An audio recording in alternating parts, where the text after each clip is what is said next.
By far the most commonly used type of AC motor is the induction motor, the simple, reliable workhorse that powers most domestic and industrial machines. The basic parts of the induction motor are the stator, rotor, and frame. The stator consists of the stationary field coil windings. The rotor is positioned inside the stator and rotates as a result of electromagnetic interaction with the stator. The frame supports the stator and rotor in the proper position.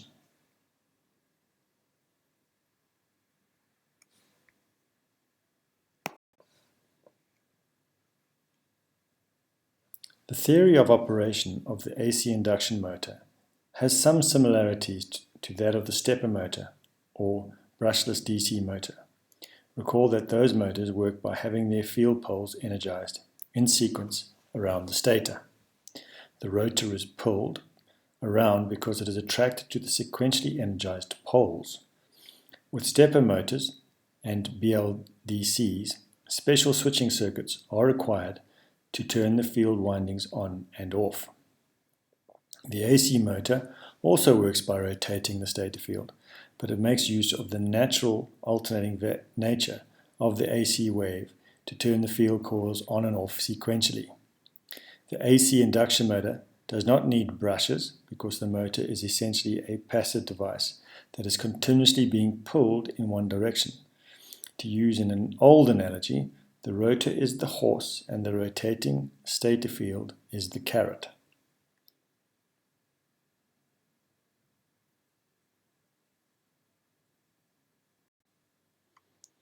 To explain the principles of how the AC wave can be used to sequentially energize the field coils, we will examine the operation of a theoretical two-phase motor. Power companies do not supply two-phase power, only single-phase and three-phase. However, two-phase power can be created from single-phase power using a capacitor and is used in some special-purpose AC motors. This discussion is based on two-phase power because I feel it's the best way to explain the concept of a rotating field. Two-phase AC consists of two individual phase voltages. Notice that phase B is lagging behind phase A by 90 degrees.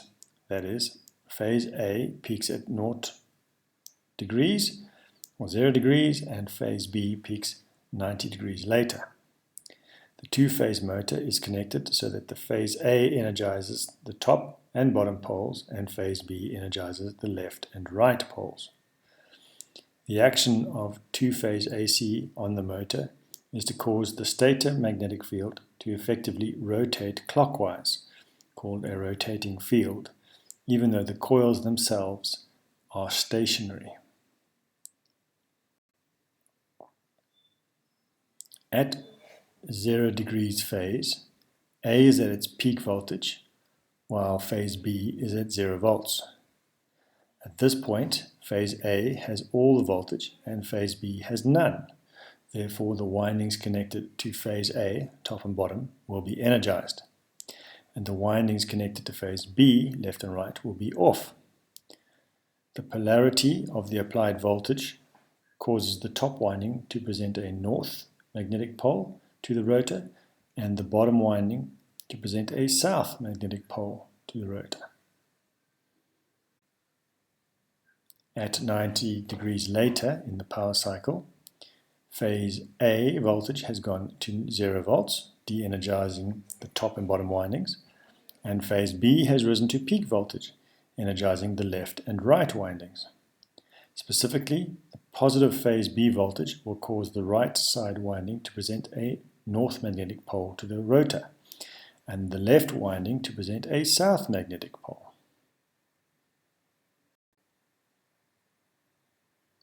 At 180 degrees, phase B voltage has gone back to 0 volts, de-energizing the left and right windings, and phase A has descended to a negative peak voltage. Once again, the top and bottom windings are energized, but this time with the opposite polarity from when they were at 0 degrees, causing the magnetic poles to be reversed. Now the bottom winding presents a north magnetic pole to the rotor. and the top winding presents a south magnetic pole. At 270 degrees, phase A has ascended to 0 volts, de-energizing the top and bottom windings, and B has gone to a negative peak.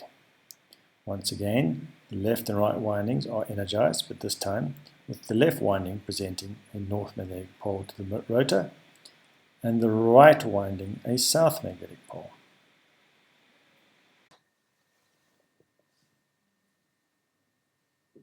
This analysis explains how a theoretical two-phase AC causes the magnetic field to act as if it were rotating in a clockwise direction. What is not apparent from the discussion is that the rotation of the field is smooth and continuous. It doesn't jump from pole to pole as might be inferred from the discussion. For example, consider the situation at 45 degrees. You can see that both sets of poles are partially energized, causing the resultant north-south magnetic field to be halfway between the two poles.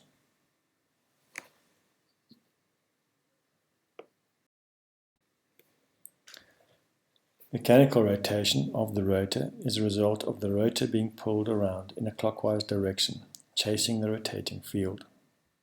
The rotor is magnetized by an induced current from the field, a concept that will be explained later. The field makes one complete revolution per cycle. Thus, for a line frequency of 60 Hz, the field would be rotated at 3,600 RPM, which is 60 cycles per second times 60 seconds per minute to give you 3,600 cycles per minute, or 3,600 revolutions per minute. The speed of the rotating field, 3,600 RPM in this case, is called the synchronous speed. For an induction motor, the rotor speed does not exactly match the synchronous speed. It is slightly slower.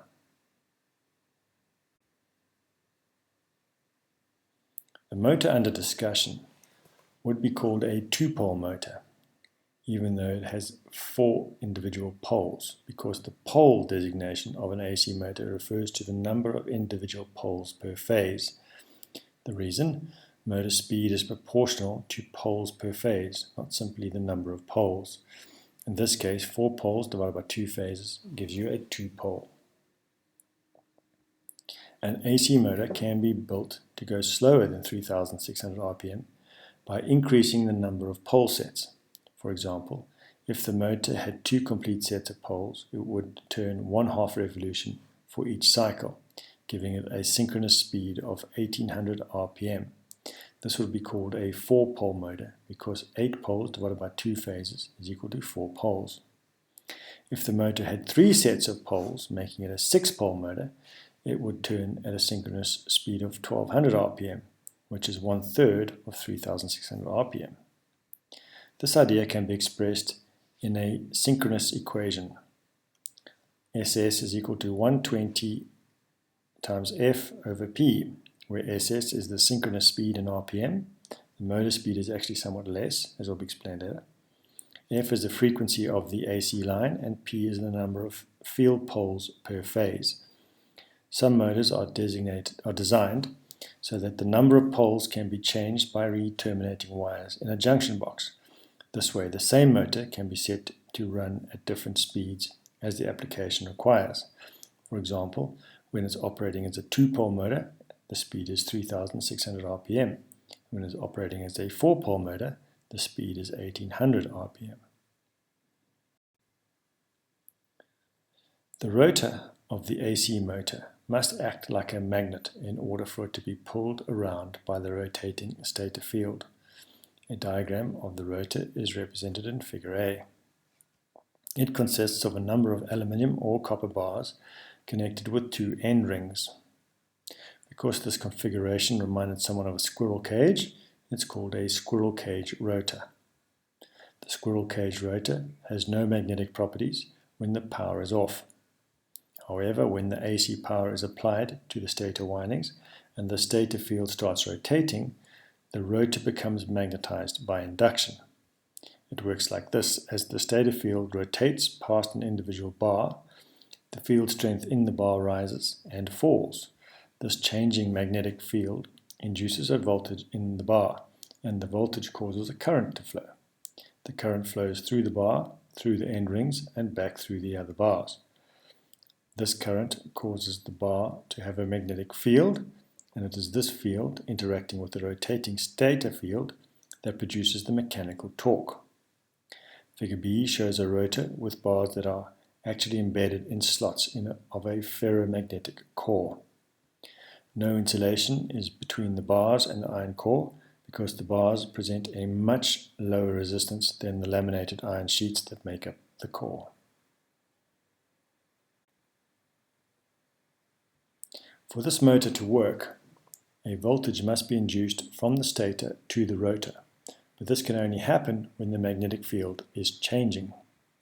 As far as the rotor is concerned, the changing field occurs as a result of the stator field rotating past it. This means that even though the rotor is chasing the rotating stator field, it can never quite catch up to the synchronous speed. If it did, no relative motion would be between the rotor and the stator, and consequently no induced voltage in the rotor. Thus, the rotor is always going slower than the rotating field. This difference is referred to as slip. Slip is frequently given as a percentage, usually less than 10%, of the stator speed, as described in the following equation.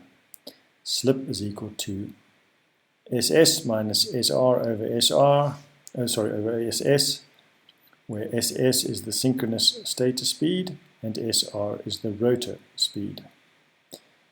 Because the motor is rotating at less than synchronous speed, it is called an asynchronous motor, meaning not synchronous.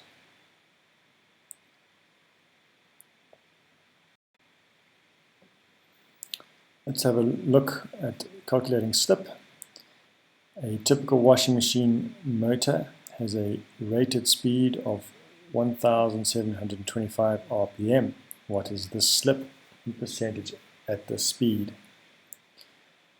Well, because it's a 60 Hz motor, we know that the stator speed must be a simple fraction, half, a third, or a quarter, and so on, of 3,600 RPM. Quick calculations reveal that half of 3,600 is 1,800, which is slightly above the 1,725 RPM. Therefore, 1,800 must be the synchronous speed. Now we use our slip equation to find speed of the stator minus speed of the rotor over the speed of the stator gives you 0.042, which in percent is 4.2%. Therefore, the slip is 4.2%. Some speed control of the AC motor is possible by controlling the amount of slip by varying the voltage.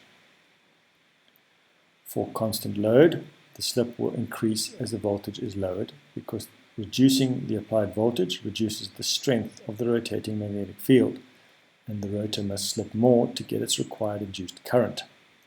This type of control can be used to change the speed by 10 to 15% or more, depending on the rotor design. Induction motors are classified by the National Electrical Manufacturers Association, NEMA. The most common type, NEMA Class B, has a low resistance rotor, which allows it to operate with low slip and high efficiency. Another type, NEMA Class D, has a high resistance rotor, which allows it to operate with more slip and consequently more torque.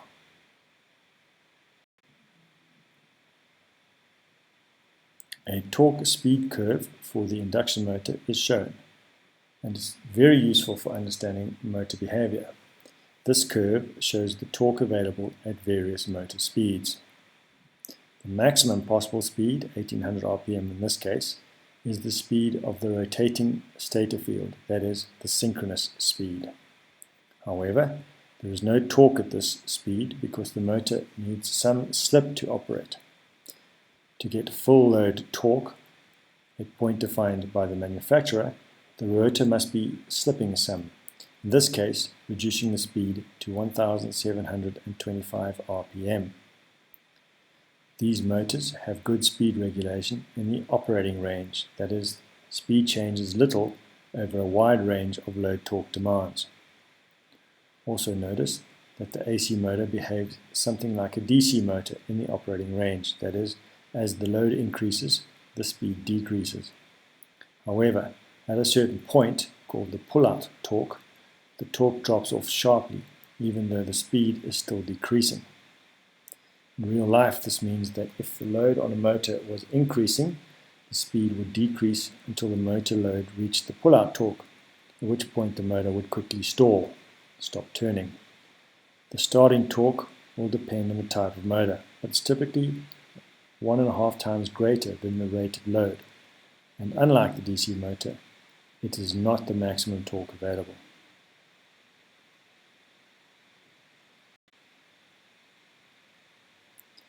AC induction motors are grouped into classifications depending on the type of power they use. Single-phase or three-phase, two-phase motors actually are supplied with single-phase power. Each type is based on the same operating principles presented previously in this series, and each type has its advantages and disadvantages. Single-phase AC is the most common form of power and is available almost everywhere. For this reason, the single-phase motor is in wide use for domestic and commercial purposes, typically for applications running from 1 to 2 horsepower. The basic operational theory is the same as for the motor discussed before, but this motor has one major problem. It can't start itself. To understand this, look at the single-phase motor diagram shown. This motor has only one set of stator windings, called the run windings, which are positioned across from each other. As the AC voltage cycles from positive to negative, the magnetic field reverses itself, figure A and B. These field reversals cannot truly be said to be a rotating field, so they cannot provide a starting torque to the rotor. They can, however, keep the rotor turning if it started in some other way. The trick then is to provide a way to start the single-phase motor.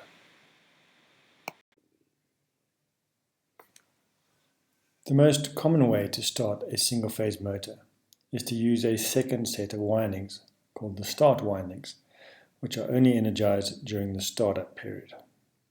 In effect, the motor temporarily becomes a two-phase motor, which is self-starting. This type of motor is known by the name split phase. The AC in the start winding should ideally be 90 degrees out of phase with the run winding. The simple split-phase motor shown relies on the fact that the start winding, which consists of a few turns of thin wire, has much less inductance and much more resistance than the run windings, and so creates a phase shift with respect to the run winding. When the motor is up to about 80% of speed, a switch opens automatically by centrifugal force, disconnecting the start windings. The motor then continues running on only the run windings. This starting method provides about 40 to 50 degrees of phase shift, enough to start the motor, but not enough to provide a lot of startup torque.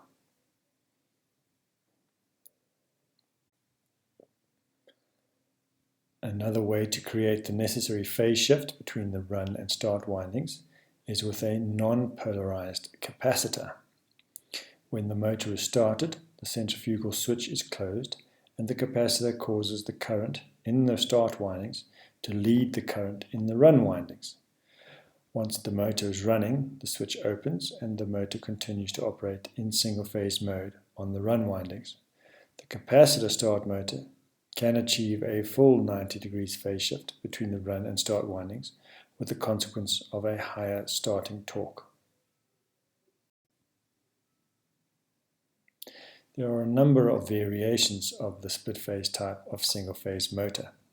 In one design, where the permanent split capacitor motor, the start windings with the capacitor are permanently connected, eliminating the need for the centrifugal switch.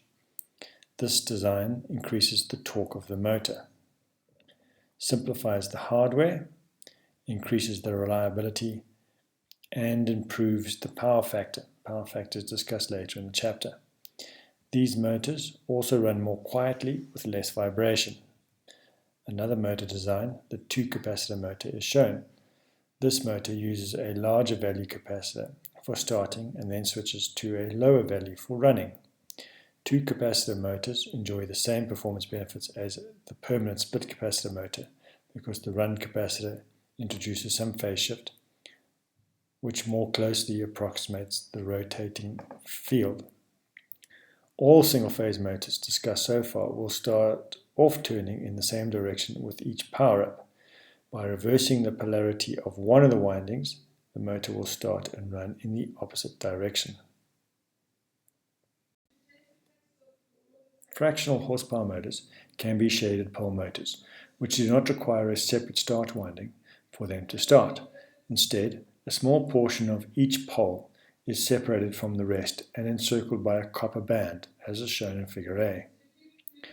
When power is applied to the motor, a current is induced in this copper band, which results in the magnetic field being delayed in its vicinity. This unbalance creates a weak rotating component of the stator field, which is enough to start the motor turning. This motor design is simple and easy to construct, but it's inefficient and has low torque. Consequently, it is usually used where only low power and a nearly constant load is required, such as small blowers. The three-phase motor is simpler and smaller than the single-phase counterpart, but it can be used only where three-phase power is available. Usually, this is in an industrial site, therefore these motors tend to be from 2 horsepower and up. The diagram shows the three-phase motor. Notice that it can be either Y or delta connection. It has 3 sets of stator windings, with each set of windings being powered by one of the phase voltages. The natural timing sequence of the 3 individual phase voltages produces the rotating stator field that pulls the rotor around. The rotor is the squirrel cage type described earlier. The reason this motor is so simple, and hence reliable, is that it is self-starting. Just apply the power and it starts. The three-phase motor can be wired to run in either direction by simply reversing any 2 of the 3 leads. For example, if the 3 motor terminals are connected to phases A, B, and C and it turns clockwise, then if wires B and C are reversed to ACB, the motor will rotate counterclockwise. Reversing C and A then brings it back to clockwise. A three-phase motor, once started, will continue to run even when one of the phases is disconnected, because 2/3 of the rotating field is still working, and the mechanical inertia of the spinning rotor will carry it over the dead spot caused by the missing wire. However, vibration and noise will increase. Torque will decrease, and the motor may overheat due to greater current in the active field windings.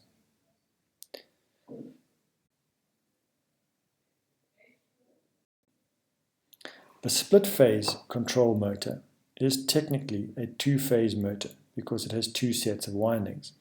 Not as common as the 3-phase or single-phase types, these motors do find application in control systems.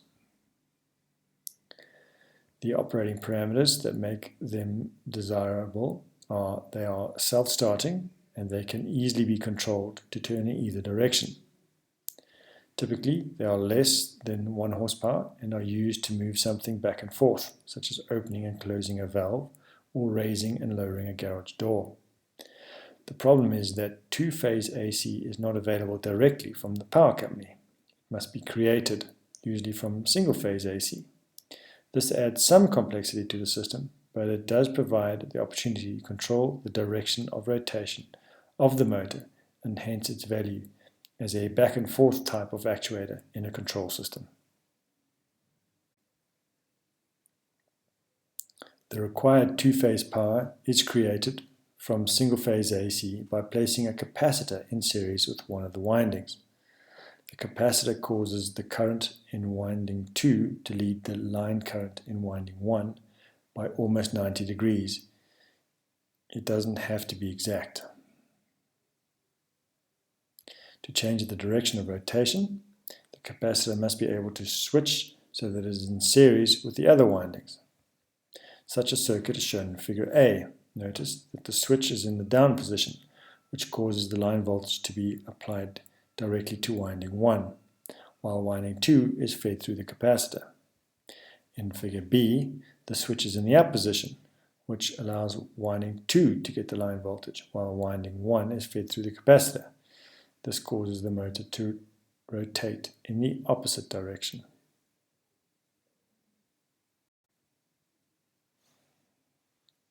A special case of the two-phase motor is the AC servo motor.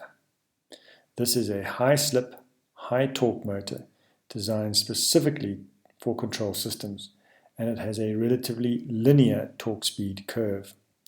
As you can see, looking at figure A, the maximum torque occurs when the speed is 0. When the motor is running, the speed is inversely proportional to the load torque. Put another way, the lighter the load, the faster the motor runs. This is very similar to the way a DC motor behaves. Figure B shows a diagram of the AC servo motor. The two windings are called the main winding and the control winding. The main winding is connected to the AC source, usually 120 volts AC. The control winding is driven by an electronic circuit that causes the phase to be either leading or lagging the main winding, thereby controlling the motor direction, and sets the magnitude of the control winding voltage, which determines the speed.